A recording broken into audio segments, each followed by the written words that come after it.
రంగాలు పెరుగుతూ ఉన్నాయి. ప్రైవేట్ రంగం అంటే బ్యాంకుల ద్వారా అప్పులు తీసుకుంటున్నారు కాబట్టి ఏ ప్రైవేట్ కంపెనీ వాడైనా అది అంబానీ కావచ్చు, లేకపోతే అదానీ కావచ్చు, టాటా కావచ్చు, లేదా మహేంద్ర కంపెనీ కావచ్చు, ఇన్ఫోసిస్ కావచ్చు, అన్ని కంపెనీల్లో సామాజిక తరగతిలో రిజర్వేషన్ కావాలని నేను పోరాటం చేస్తాను. నామా నాగేశ్వరరావు గారు పోరాటం చేయగలరని నేను అడుగుతా ఉన్నాను. మొత్తం సామాజిక తరగతుల తరపున ఆ దమ్ము మీకు లేదు.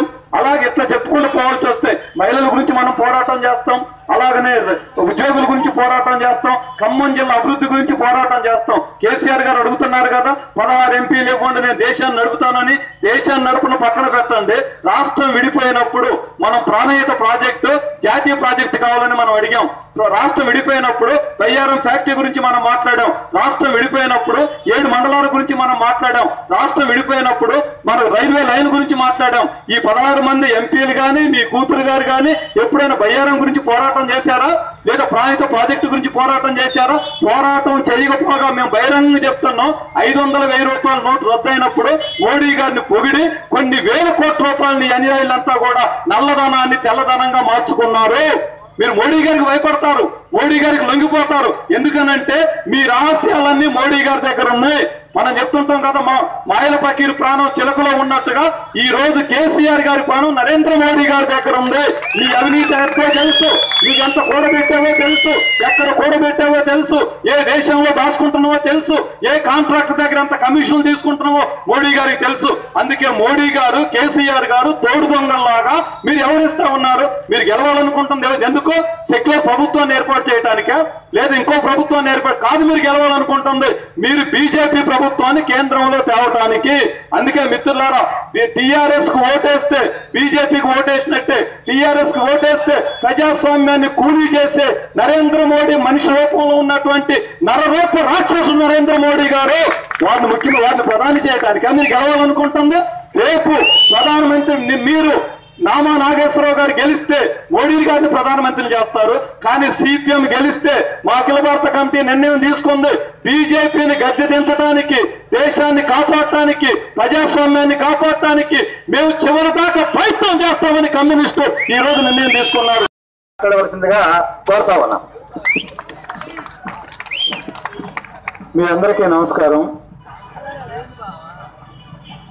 నేను 17వ సంవత్సరంలో రాజకీయాల్లోకి వచ్చాను.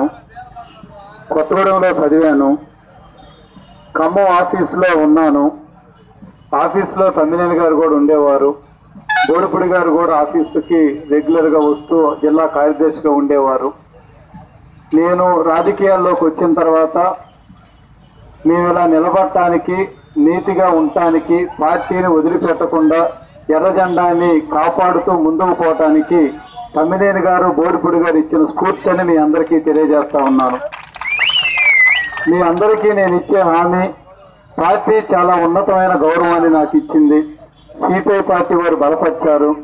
నేను ఈ 37 సంవత్సరాలు ఎర్ర జెండా కోసం ఎలా అయితే పనిచేశానో ఈ ఎన్నికల అనంతరం కూడా ఖచ్చితంగా ఎర్ర జెండా గొప్పతనాన్ని, ఎర్ర జెండా ఔన్నిత్యాన్ని మన ఖమ్మం పార్లమెంట్లో అలాగే మన తెలంగాణ రాష్ట్రంలో మరింత అభివృద్ధి చేయడానికి నేను ప్రయత్నం చేస్తానని మీ అందరికి హామీ ఇస్తా ఉన్నాను.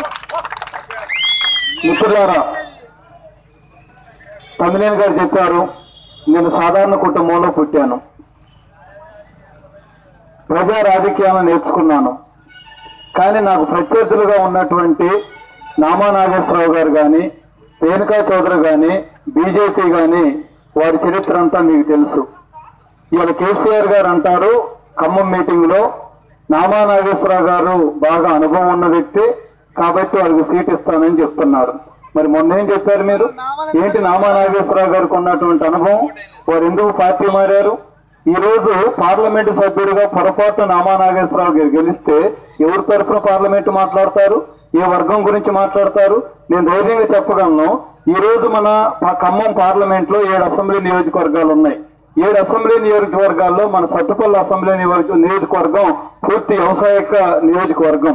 రైతులు ఉన్నారు, వ్యవసాయ. కానీ ఈసారి మళ్ళీ పెములుకొని ఈ పార్లమెంట్ ఎన్నికల్లో ఉభయ కమ్యూనిస్ట్ పార్టీలు ఐక్యంగా పోటీ చేస్తున్నాయి. సిపిఎం, సిపిఐ ఒకటే జెండాతో, ఎర్ర జెండాతో ప్రజల్లోకి వచ్చిన సందర్భం ఇది. కాబట్టి మీరందరూ కూడా దీన్ని ఆశీర్వదించాలి. ప్రజలు కోరుకుంటున్నారు. ఈ రోజున సిపిఐ, సిపిఎం, సకల కమ్యూనిస్ట్ పార్టీలు ఏకం కావాలని కోరుకుంటున్నారు. ఈ ఐక్యత అనేది కేవలం ఈ పార్లమెంట్ ఎన్నికల వరకే కాదు. ఈ ఐక్యతను భవిష్యత్తులో కూడా కొనసాగిస్తాం. స్థానిక సంస్థల్లో కూడా కొనసాగిస్తాం. ఖమ్మం జిల్లాలో మళ్ళీ ఎర్ర జెండా వైభవాన్ని తీసుకొచ్చే దానికోసం కంకణం కట్టుకుంటాం. ఆ రకంగా చేసే ఈ ప్రయత్నానికి మీరందరూ కూడా మద్దతు ఇవ్వాలని కోరుతున్నా. కల్లాడ మండలం అనేది చరిత్ర కలిగిన మండలం.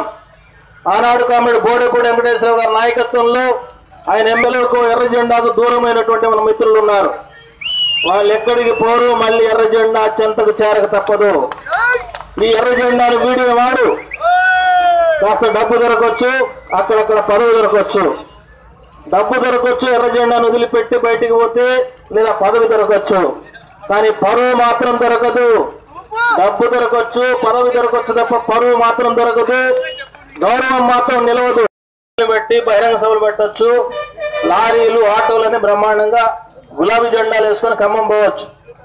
కానీ గత 5 సంవత్సరాలుగా మీరు చెప్పిన మాటలు అమలు జరిపారా?